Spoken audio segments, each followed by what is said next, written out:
ശരീരത്തിൽ നിന്ന് തിളച്ച രാസവസ്തുക്കൾ പുറത്തുവിടുന്ന ഒരു ഷഡ്പഥത്തെ നിങ്ങൾക്കറിയാമോ? പ്രകൃതിയുടെ കൊച്ചു രാസായുധമാണ് ബോംബാർഡിയർ വണ്ട്. ശത്രുക്കളെ നേരിടാൻ ഇതിനുള്ള കഴിവ് അവിശ്വസനീയമാണ്.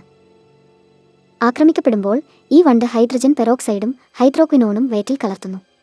ശത്രു അടുക്കുമ്പോൾ പ്രത്യേക എൻസൈമുകൾ ചേർത്ത് ഈ മിശ്രിതത്തെ ഞൊടിയിടയിൽ 100 ഡിഗ്രി സെൽഷ്യസ് വരെ ചൂടാക്കുന്നു.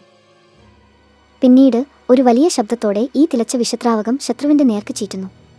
ഏത് ദിശയിലേക്കും കൃത്യമായി ലക്ഷ്യം വെക്കാൻ ഇതിന് കഴിയും. പ്രകൃതിയുടെ രസതന്ത്രം മനുഷ്യന്റെ ആയുധങ്ങളെക്കാൾ എത്രയോ ശക്തവും സർഗാത്മകവുമാണെന്ന് ഇത് തെളിയിക്കുന്നു. ഓരോ ദിവസവും ഏകദേശം 8 ദശലക്ഷം തവണ മിന്നൽ ഭൂമിയിൽ പതിക്കുന്നുവെന്ന് നിങ്ങൾക്കറിയാമോ? അതായത് ഓരോ സെക്കൻഡിലും 100-ലധികം മിന്നലുകൾ. ഓരോ മിന്നലും 1 ബില്യൺ വോൾട്ട് വൈദ്യുതി വഹിക്കുന്നു. ഒരു നഗരത്തിന് കുറച്ച് സെക്കൻഡ് നേരത്തേക്ക് വൈദ്യുതി നൽകാൻ ഇത് മതിയാകും. എന്നാൽ മിന്നൽ വിനാശകരം മാത്രമല്ല, അത് ജീവന് അത്യന്താപേക്ഷിതമാണ്. മിന്നൽ ഉണ്ടാകുമ്പോൾ അത് വായുവിലെ നൈട്രജൻ തന്മാത്രകളെ വിഘടിപ്പിക്കുന്നു. ഇത് മണ്ണിൽ വളമായി മാറുന്ന നൈട്രേറ്റുകൾ രൂപപ്പെടുത്താൻ സഹായിക്കുന്നു.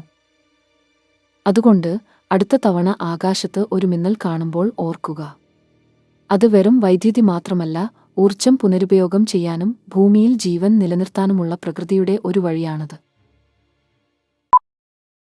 ഒരു ഗ്രഹം മുഴുവൻ വജ്രമാണെന്ന് ഞാൻ പറഞ്ഞാൽ നിങ്ങൾ വിശ്വസിക്കുമോ? ശാസ്ത്രജ്ഞർ അങ്ങനെയൊരു ലോകം കണ്ടെത്തിയിരിക്കുന്നു.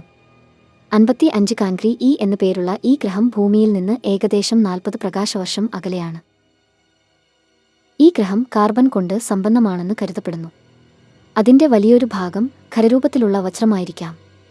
ഭൂമിയുടെ ഇരട്ടി വലുപ്പമുള്ള ഈ ഗ്രഹം അതിൻ്റെ നക്ഷത്രത്തോട് വളരെ അടുത്താണ് കറങ്ങുന്നത്. അതുകൊണ്ട് അവിടെ ഒരു വർഷം വെറും 18 മണിക്കൂർ മാത്രമാണ്. ഈ ഗ്രഹത്തിൻ്റെ ഉപരിതലത്തിലെ താപനില 2000 ഡിഗ്രി സെൽഷ്യസിനും മുകളിലാണ്. എന്നാൽ ഉള്ളിൽ അതിശക്തമായ മർദ്ദം കാർബണിനെ വജ്രമാക്കി മാറ്റുന്നു. ഭൂമിയിൽ വജ്രങ്ങൾ രൂപപ്പെടുന്നതിന് സമാനമായ പ്രക്രിയയാണിത്. അങ്ങനെ എവിടെയോ ബഹിരാകാശത്ത് വിലമതിക്കാനാവാത്ത രത്നങ്ങളാൽ തിളങ്ങുന്ന ഒരു ലോകം നിലനിൽക്കുന്നു. ആമസോൺ മഴക്കാടുകളുടെ ഉള്ളിൽ നിങ്ങളെ ജീവനോടെ തിളപ്പിക്കാൻ കഴിയുന്ന ഒരു നദിയുണ്ട്. ഷാനായിഡിംപിഷ്ക എന്നാണ് ഇതിൻ്റെ പേര്, അഥവാ തിളയ്ക്കുന്ന നദി. ഈ നദിയിലെ വെള്ളത്തിന് 95 ഡിഗ്രി സെൽഷ്യസ് വരെ ചൂടുണ്ടാകും. ഇത് തിളയ്ക്കുന്ന താപനിലയോട് അടുത്താണ്. സമീപത്ത് അഗ്നിപർവ്വതങ്ങളൊന്നും ഇല്ലാത്തതിനാൽ ഇത് വിചിത്രമാണ്.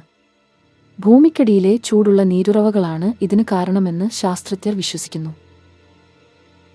പ്രാദേശിക ഗോത്രവർഗക്കാർ ഈ നദിയെ വിശുദ്ധമായി കണക്കാക്കുന്നു. കാടിന്റെ ആത്മാവാണ് അതിക്രമിച്ചു കടക്കുന്നവരെ ശിക്ഷിക്കുന്നതെന്ന് അവർ പറയുന്നു.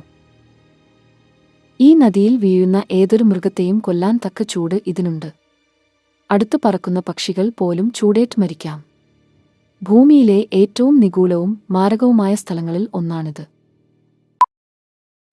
നിങ്ങളുടെ തലച്ചോറിന്റെ ഓർമ്മശക്തി ഇന്റർനെറ്റിനേക്കാൾ വലുതാണെന്ന് നിങ്ങൾക്കറിയാമോ? മനുഷ്യന്റെ തലച്ചോറിന് ഏകദേശം 2.5 പെറ്റാബൈറ്റ് ഡാറ്റ സംഭരിക്കാൻ കഴിയുമെന്ന് ശാസ്ത്രജ്ഞർ പറയുന്നു. ഇത് ഏകദേശം 3 ദശലക്ഷം മണിക്കൂർ ടിവി ഷോകൾക്ക് തുല്യമാണ്.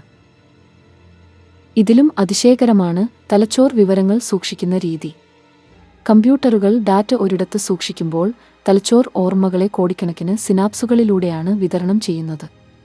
ഓരോ തവണയും നിങ്ങൾ പുതിയതൊന്ന് പഠിക്കുമ്പോൾ തലച്ചോർ സ്വയം പുനഃക്രമീകരിക്കുകയും ശക്തമായ പാതകൾ സൃഷ്ടിക്കുകയും ചെയ്യുന്നു. അതുകൊണ്ട് അടുത്ത തവണ നിങ്ങളുടെ ഫോൺ എവിടെ വെച്ചെന്ന് മറന്നുപോകുമ്പോൾ ഓർക്കുക, പ്രപഞ്ചത്തിലെ ഏറ്റവും ശക്തമായ കമ്പ്യൂട്ടർ നിങ്ങളുടെ തലയ്ക്കുള്ളിൽ തന്നെയുണ്ട്.